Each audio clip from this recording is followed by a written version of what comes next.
Hey guys, it's day 3 of the Touratech rally. It's something 6:30 landing. You are on North 49 ADV again. I want to be your internet riding buddy. No, just kidding. Yesterday was a fun day. Fun. Lots of stuff, good rides. Did the fun duo thing with the Africa Twin. And today we're going to take a course about balance and traction with Jimmy Lewis. That's going to be fun. And yeah, maybe another ride this afternoon, we'll see. So hope you're having fun with this series, and yeah, do not subscribe.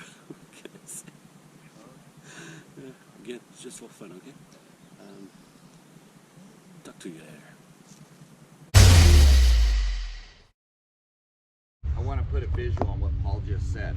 So novice riders, they ride right about here. Let's just give them the benefit of doubt and call here. I'm gonna let go of this bike. See how quickly it fell? That's novice rider. Here's intermediate rider. Okay? See how much longer it took to fall? And then we start going to super high level, it's this. Nice. So the more you're sensitive to this all the time, the longer it takes you to crash. I cannot let my bike do this.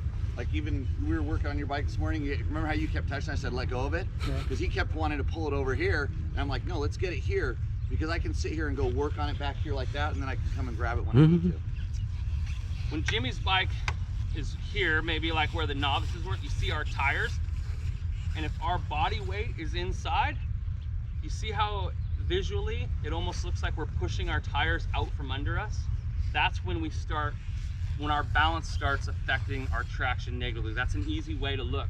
If I'm pushing and all my weight's in here and this bike's going down, it's actually pushing the tires out from under me. That is happening over and over if your balance is bad. So in our world, even in the most extreme situations, balance equals traction. Balance equals traction. And I say balance, and Paul says centered. You know, these just are different like words that we use.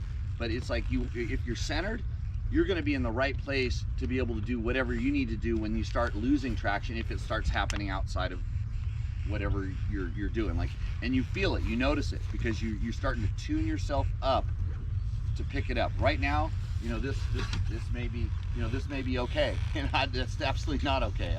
I'm mad at my bike right now because of that.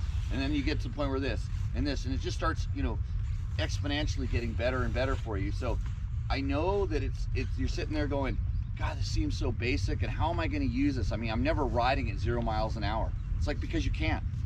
And the reason that Paul can go faster than you is because he can go slower than you. And this is the hard thing to grasp for all levels of riders, especially the more advanced. When you're a novice, you're kind of like, well, yeah, I don't feel comfortable going slow. That's why you don't feel comfortable going fast. And we have what we call, Paul mentioned before, this excitement threshold, the kind of zone where you do this. We don't like doing this. And in racing, when we're trying to go faster, it's like I don't want to do this. I want to go the same speed I'm going right now, like this, relaxed, okay? And we know where that ceiling is. Oftentimes, novice riders they're like this the minute they start riding. And so how do they know when is too fast? Well, it's the same feeling you get when you start going too slow. You start losing your balance because you're going slow, and you're going, oh, I'm going to tip over. Well, the same thing starts happening when you go fast. And so when you start having this aha zone, this happy place, where it's like, that's where you're going to operate in, and you start going a little too fast, and you start, well, there's your threshold. That's how you identify it. And you go, okay, I can't go much faster. Now I need to loosen up. How do you practice this safely? Try to go slower. Work on your balance, because as your balance gets better on the slow end, where it's really easy to realize, and the consequences aren't bad, your speed will increase because your balance is better up here as well. And so what I'm doing here is hypercritical when I'm going ridiculously fast, as much as it is when I start going slow and I feel like I'm going to tip over. So this is why this stuff is super important. That's why I had my advanced guys stick around, because we'll go over in the trees, and the first time I see you, you know, I say, hey, are you ready to do it? And you're like, yeah. You just failed. You just showed me that I have no idea about the super hardcore basics of riding. because I want you to go, yeah, I'm totally ready, Jimmy. See where I'm at? Balance and control. And I can barely even touch the ground on this bike, you know? See, everybody goes, well, why do you get a taller seat on your bike? You can't even touch the ground. I don't ride with my feet on the ground. I never want to have to touch the ground. And so a lot of the stuff we teach is taught in a very idealized manner. You know, so we talk about these kind of concepts like in a perfect world, but that's where I want you to ride, and it never works that way. But if you don't start thinking that way, you can't break it down into the steps that you need, these basic nuggets that combine to do the really advanced things. So just kind of, sorry to hijack again. No, I like it. It's like we're in Pahrump right now. We're both teaching together. It's good. Doing a quick exercise. The goal is to start in balance, centered, and then go a little bit, stop, and put one foot down at the last, keeping the balance as long as possible. So that's working uphill in the field. So, and if I go in balance and straight, I should not weave. We're almost there.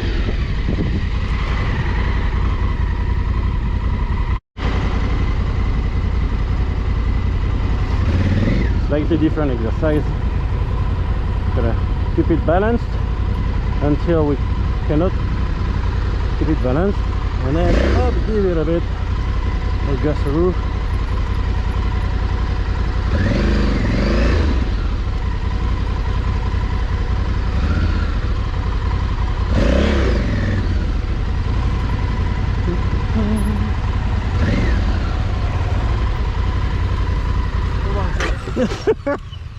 Shit. Sorry. So when you're standing, Yep. if your knees are over your toes, it's bad. Okay. Right? So straighter. Yep. So stand. I'll hold the bike. Go ahead and stand. Okay. Now let go of the bike and stand. There you go. Now your knees are over your toes. Oh yeah. I see where we are. Yeah. Now Feel stand like up. Huh? Stand up straight. Let go of that bike. Up. Can you let go with your knees and stand up like you would? Oh, there you go. There you go. Now bend at the waist. Yeah? No, at the waist. Oh, bend the waist. Yeah. Okay. So stand straight up. Leave your you're good. I got the bike. Oh, no, forward at the waist. Yeah, I know, but Yeah. took me back there. Yep. You have bar risers? Yep. You see how that's putting you back out of position? Oh, is that what it is? Yeah. Okay, I thought I was too like this on the trail, right? I like, my back is hurting and everything. Yeah, and so. you're bending at the waist and just using all this energy. Let me Yeah. show you what it looks like. I got a picture.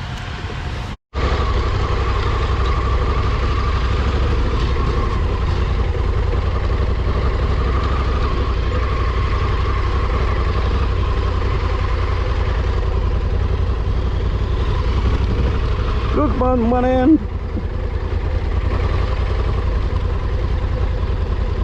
Change what might be a bad day into a flow day by just thinking about what's going on and solving them in the morning of a race or of a ride.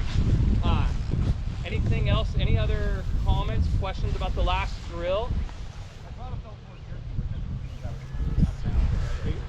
The throttle felt more jerky, because more than likely you cracked the throttle, the bike rolled out from under you, and you had a moment, and that moment caused you to crack a little more throttle, right?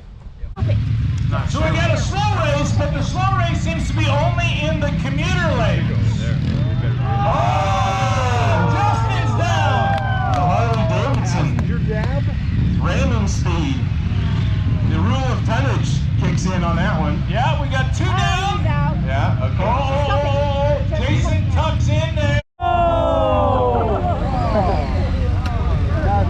They both dab. Both out? Yeah, they both Okay, so last night's champion is out.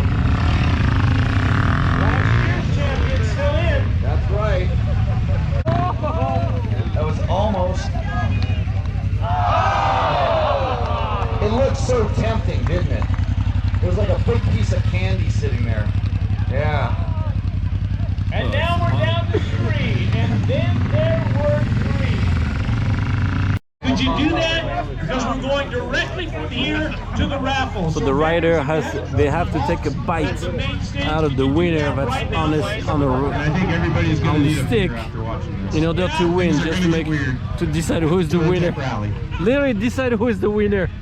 Okay, so we got Radek on Yeah. the pole. He was last night's challenge course winner. And then I think that's Camel Tank Corey, who was our second place finisher last night, who's potentially, the worst he can do is second place tonight, possibly the big champion. So that'd be pretty impressive if he went two last night, one tonight.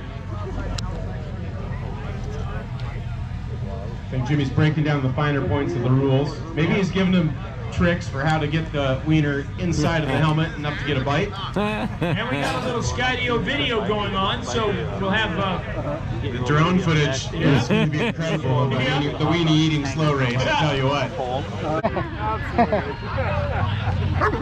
I mean, come on, let's see who can actually get a bite off that weenie with that full face helmet.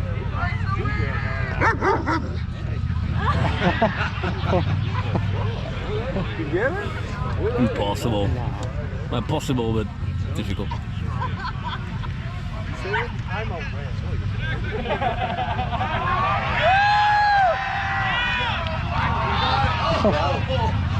So close. You feel like fishing. stop hot dogging.